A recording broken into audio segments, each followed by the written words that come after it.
Hi friends, ഞാൻ മെക്സി. ഞാൻ എൻ്റെ ഒരു വീഡിയോൻ്റെ കണ്ടിന്യൂഷനായിട്ട് വന്നതാണ് കേട്ടോ. ഞാനിവിടുത്തെ ഇസ്രായേലിൽ വർക്ക് ചെയ്യുന്നത്. അപ്പോൾ ഇവിടുത്തെ ജോലിയെക്കുറിച്ചൊക്കെ ഞാനൊരു വീഡിയോ ചെയ്തിരുന്നു.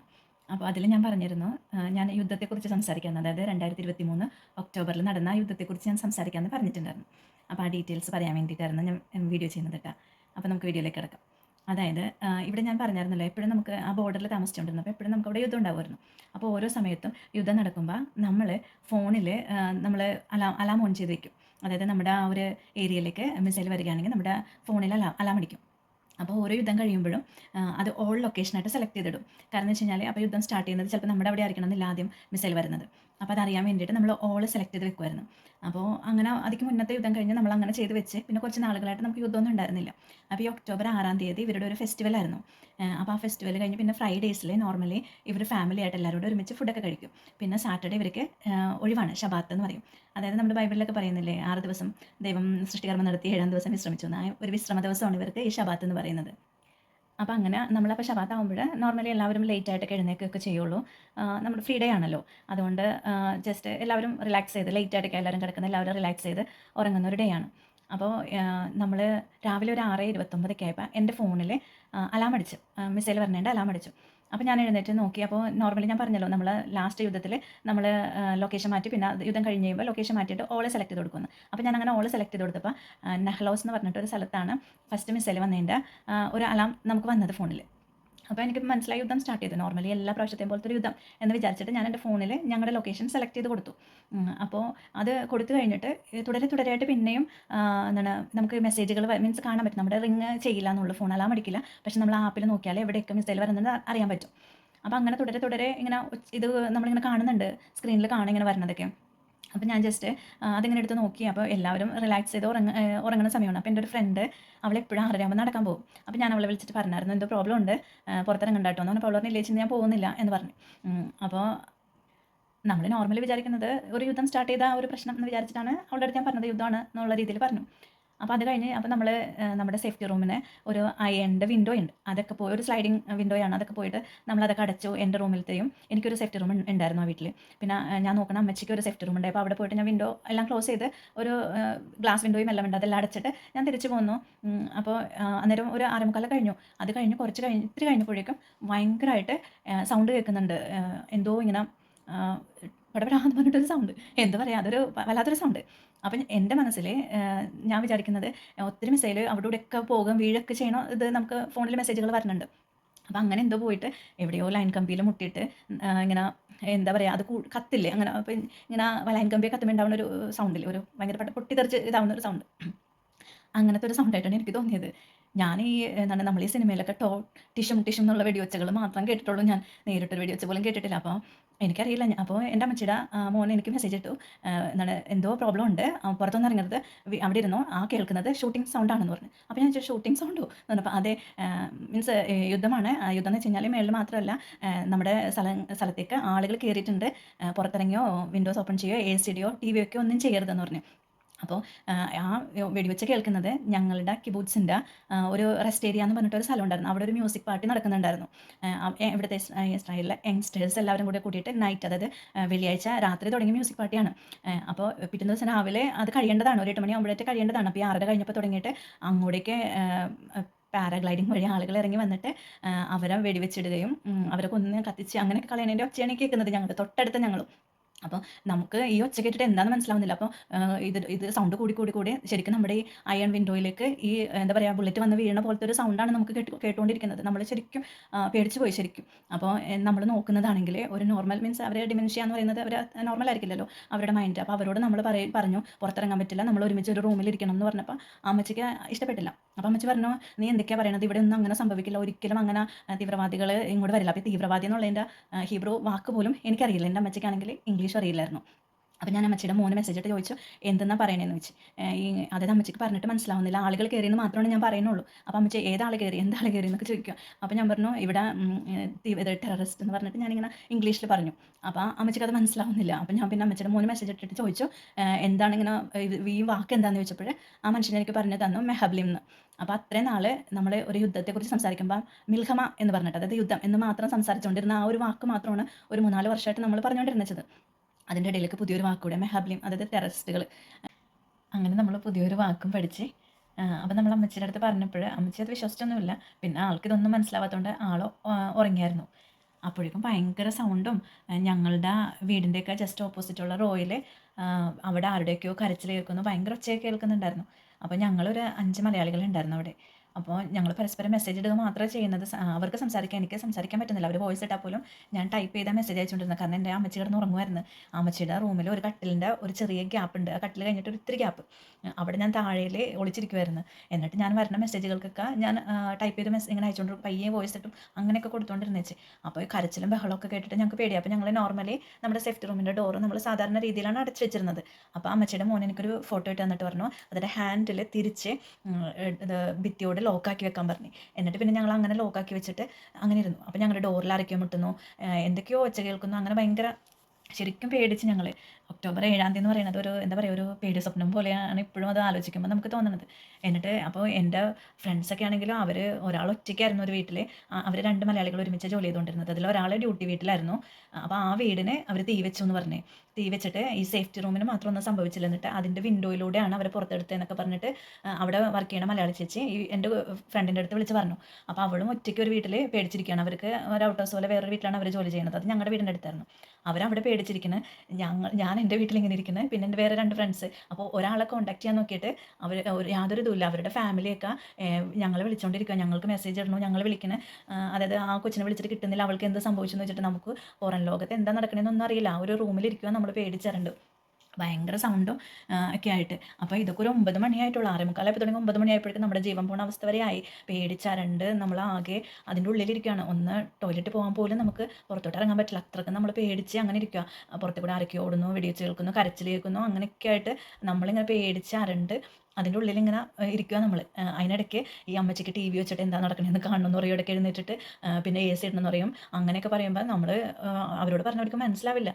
എന്നിട്ട് നമ്മൾ ഫാമിലിനെ വിളിച്ച് പറയും. പിന്നെ ഫാമിലി എന്നിട്ട് ഇവരോട് സംസാരിക്കും. അങ്ങനെ ആകെ ഇതിൻ്റെ പുറത്ത് നടക്കുന്നതിൻ്റെ സ്ട്രെസ്സും ഉള്ളിലത്തെ പ്രശ്നം എല്ലാം കൂടി ആയിട്ട് നമുക്ക് ആകെ വല്ലാത്തൊരു മാനസികാവസ്ഥയിലായിരുന്നു. അങ്ങനെ ഞങ്ങൾ ഇരുന്ന് 26 മണിക്കൂർ ആ സേഫ്റ്റി റൂമിലിരുന്ന്. അതിനിടയ്ക്ക് ഒരു പ്രാവശ്യം അമ്മച്ചിയുടെ മോൻ മെസ്സേജ് ഇട്ടിട്ട് പറഞ്ഞു, ഇപ്പോൾ കുറച്ച് ഒന്ന്, അതായത് രാത്രി ഒരു 11 മണിയൊക്കെ ആയി, അപ്പോൾ കുറച്ചൊന്ന് ശാന്തമായിട്ടുണ്ട്. ഈ ഒച്ചകളും ബഹളങ്ങളൊക്കെ നമുക്ക് കേൾക്കാം. എന്നാലും അവർ പറഞ്ഞായിരുന്നു കുറച്ച് ഒരു ഇത് വന്നിട്ടുണ്ട്, പയ്യെ പോയിട്ട് ടോയ്ലറ്റിൽ പോയിട്ട് നിങ്ങൾ എന്താണ് യൂറിനൊക്കെ പാസ് ചെയ്തിട്ട് പയ്യെ തിരിച്ച് വരണം, ഫ്ലഷ് ചെയ്യരുതെന്ന് പറഞ്ഞു. ഞാൻ ഈ അമ്മച്ചിയുടെ അടുത്ത് അതെല്ലാം പറഞ്ഞ് അമ്മച്ചിയുടെ അടുത്ത് പറഞ്ഞു വിട്ടിട്ട് അമ്മച്ചി അവിടെ പോയി ഫ്ലഷും ചെയ്ത് പൈപ്പും തുറന്ന് ലൈറ്റ് ഇട്ട് എല്ലാം ചെയ്തിട്ട് വന്നു. പിന്നെ അത് ഓഫ് ചെയ്യാൻ വേണ്ടി ഞാൻ വലിഞ്ഞ് പോയി ഞാനത് പോയി ഓഫ് ചെയ്ത് എല്ലാം തിരിച്ച് വന്നു. അപ്പോൾ നമ്മൾ ഒരു ബോട്ടിൽ ഒരു ഓറഞ്ച് ജ്യൂസ് ഉണ്ടായിരുന്നു, അതും ഒരു പീസ് പിസ്സ ഉണ്ടായിരുന്നു ഞങ്ങളുടെ അടുത്ത്. അതുകൊണ്ട് ഞങ്ങൾ 2 പേരും കഴിച്ചിട്ട് ഞങ്ങൾ ആ റൂമിൽ ഇരുന്നേച്ചത്. അമ്മച്ചി പിന്നെ കുറച്ച് നേരം കിടന്ന് ഉറങ്ങിയതുകൊണ്ട് കുഴപ്പമില്ല. ഞാനിങ്ങനെ പേടിച്ചരണ്ട് ഇങ്ങനെ ഇരിക്കുകയാണ്. എന്നിട്ട് അപ്പോൾ ഞങ്ങൾ ഈ ടോയ്ലറ്റിലൊക്കെ പോയി വന്നപ്പോൾ ഇവർ പറഞ്ഞല്ലോ അത്ര ഒരു ചെറുതായിട്ടൊന്ന് അടങ്ങിയിട്ടുണ്ടെന്ന് പറഞ്ഞിട്ട് ഒരു ധൈര്യത്തിന് പുറത്തിറങ്ങിയത്. തിരിച്ച് കയറി വന്ന് ഡോർ അടച്ചപ്പോഴേക്കും ഭയങ്കര വെടിവെച്ചും ഭയങ്കര സൗണ്ടൊക്കെ ആയിട്ട് ആകെ ഞങ്ങൾ വല്ലാണ്ടായി. അപ്പം അതിനിടയ്ക്ക് ഒരു പ്രാവശ്യം ടി വി ഇങ്ങനെ സൗണ്ട് കുറച്ച് വെച്ചപ്പോൾ ഞങ്ങളിങ്ങനെ കണ്ടായിരുന്നു. അതായത് ഈ മറ്റേ ടൊയാറ്റയുടെ ഒരു വണ്ടിയില്ലേ, ഇങ്ങനെ ഒരു സവാരിക്കൊക്കെ കൊടുത്തൊരു വണ്ടി, അതിലിങ്ങനെ കാണിക്കുകയാണ്. അവിടെ ഇവിടെയൊക്കെ ഇങ്ങനെ വന്ന് ഇവരിങ്ങനെ കറുത്ത ഡ്രസ്സൊക്കെ ഇട്ട് മുഖത്ത് ഇങ്ങനെ കെട്ടിപ്പിറക്കിയൊക്കെ വെച്ചിട്ട് ഓരോ സ്ഥലത്തേക്ക് വന്നിട്ട് ഇങ്ങനെ ചെതറി ഓടിപ്പോയിട്ടാണ് ആൾക്കാർ വെടിവെക്കുന്ന വഴി കൂടെ വന്നവരൊക്കെ വെടിവെച്ച് ഇതാക്കുന്നു. അങ്ങനെ ഇങ്ങനെയൊക്കെ ഇതൊക്കെ കണ്ട് ഞങ്ങൾ ആകെ പേടിച്ചരണ്ട്. അങ്ങനെ ഒരു ദിവസം ഞങ്ങൾ അവിടെ ഇരുന്നപ്പോൾ ഒരു വെളുപ്പിന് ഒരു 5-5:30 ആയപ്പോഴേക്കും ജസ്റ്റ് ഒന്ന് ഞങ്ങൾ കിടന്ന് ഉറങ്ങി, ജസ്റ്റ് ഒന്ന് ഉറങ്ങി, ഒന്ന് കണ്ണടച്ചായിരുന്നു.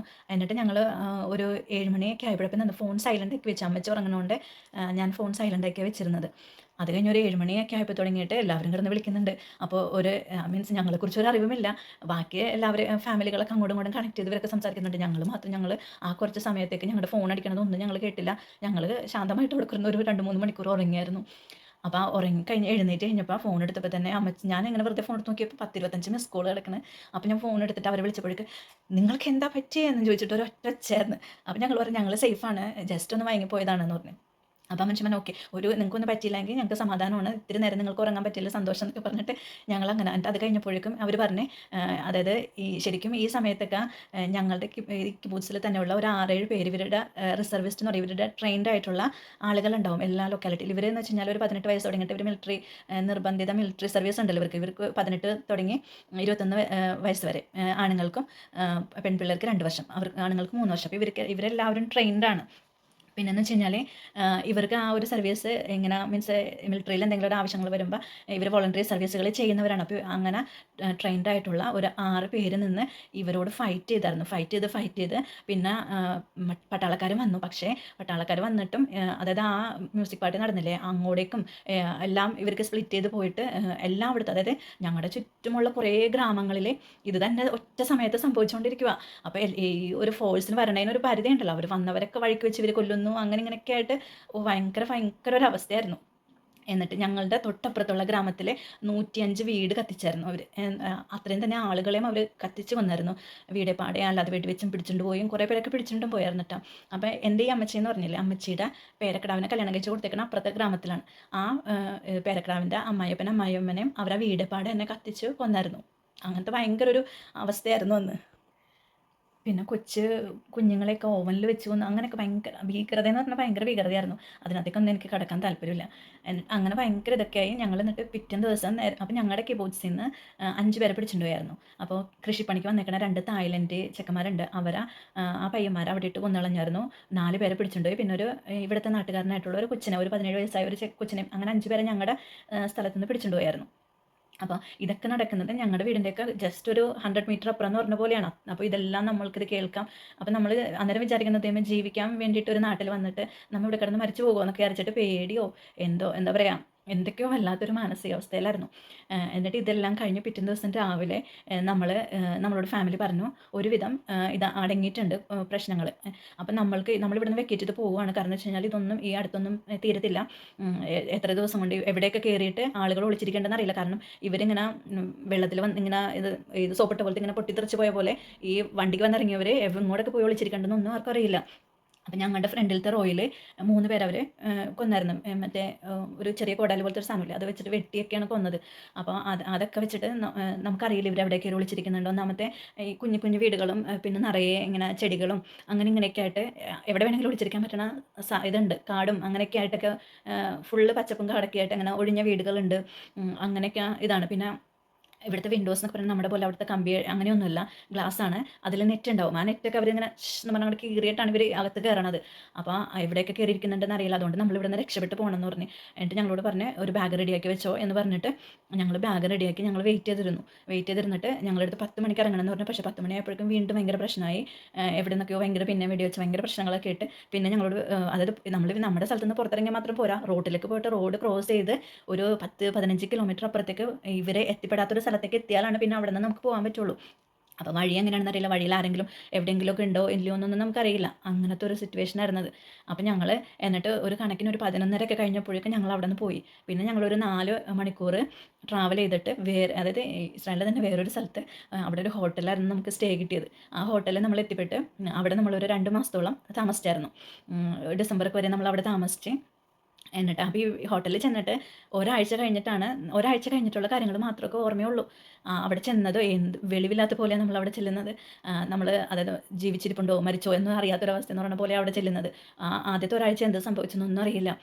ഞങ്ങൾ വന്നു, ഞങ്ങളുടെ പുറകെ ബാക്കിയുള്ള എല്ലാവരും വന്നു. പിന്നെ എൻ്റെ 2 ഫ്രണ്ട്സിന് അങ്ങോട്ട് വരാൻ പറ്റില്ല. കാരണം അവർ നോക്കുന്നത് ഒരു പാരലൈസ്ഡ് ആയിട്ടുള്ള ഒരു കൊച്ചിനായതുകൊണ്ട് അവർ വേറൊരു കിബൂട്ട്സിലേക്ക്, അതായത് കുറച്ചും കൂടെ സെൻറ്ററിലോട്ടായിട്ടുള്ള ഒരു കിബൂട്ട്സിലേക്ക് അവർ പോയി, ബോർഡറിൽ നിന്ന് മാറിയിട്ട്. അങ്ങനെ ഞങ്ങളും ചെതറിപ്പോയി. അങ്ങനെ വല്ലാത്തൊരവസ്ഥയായിരുന്നു. പിന്നെ 1.5 വർഷത്തോളം എടുത്തിട്ടാണ് ഇപ്പോൾ ആ ഗ്രാമത്തിലുള്ളവർ തിരിച്ചങ്ങോട്ട് പോയത്. എനിക്ക് തിരിച്ചു പോകാനും പറ്റിയില്ല. കാരണം ഞങ്ങൾ ഒരു ഓൾഡ് ഏജ് ഹോമിലേക്കൊക്കെ മാറിയായിരുന്നു ആ അമ്മച്ചിനെ കൊണ്ട്. പിന്നെ ഞാൻ നാട്ടിൽ വെക്കേഷൻ വന്നു. തിരിച്ച് വന്നപ്പോഴേക്കും ആ അമ്മച്ചി മരിച്ചു പോയി, എൻ്റെ ജോലിയും പോയി. അപ്പോൾ അത് വല്ലാത്തൊരു ഓർമ്മയാണ്. അപ്പോൾ എനിക്ക് ആ കിബൂസിൽ നിന്ന് തന്നെ ഒത്തിരി ജോലി ഓഫറുകൾ വന്നായിരുന്നു അവിടെ കണ്ടിന്യൂ ചെയ്യാനായിട്ട്. അപ്പോൾ എനിക്ക് പേടിയായി, ഇനി ഞാൻ അങ്ങോട്ടില്ല എന്ന് പറഞ്ഞിട്ട് ഞാനങ്ങനെ ഇനി അങ്ങോട്ടില്ല, ബോർഡറിലേക്ക് വന്നാൽ ശരിയാവില്ല എന്ന് പറഞ്ഞിട്ട് ഞാനങ്ങനെ സിറ്റിയിലേക്ക് വന്നു. അപ്പോഴാണ് സിറ്റിയിലേക്ക് യുദ്ധമായത്. അതായത് ബോർഡറിൽ യുദ്ധം. അവിടെ ഫുൾ അവർ തകർത്ത് കളഞ്ഞല്ലോ. ഇനി അവിടെ ഒന്നും അവശേഷിക്കുന്നില്ല, അവിടെ യുദ്ധം ചെയ്യാൻ ആളുകളുമില്ല. അപ്പോഴാണ് ഇപ്പുറത്തെ സൈഡിൽ കൂടെ നമുക്ക് സെൻറ്ററിലേക്കുള്ള അറ്റാക്സ് വന്നത്. അപ്പോൾ ഇങ്ങനെ യുദ്ധം ഇങ്ങനെ തുടർന്നുകൊണ്ടിരിക്കും, ഈ കഥകൾ ഇങ്ങനെ തന്നെ തുടർന്നുകൊണ്ടിരിക്കും. അപ്പോൾ ഇത്രയും കേട്ട് എല്ലാവർക്കും നന്ദി. Okay, by.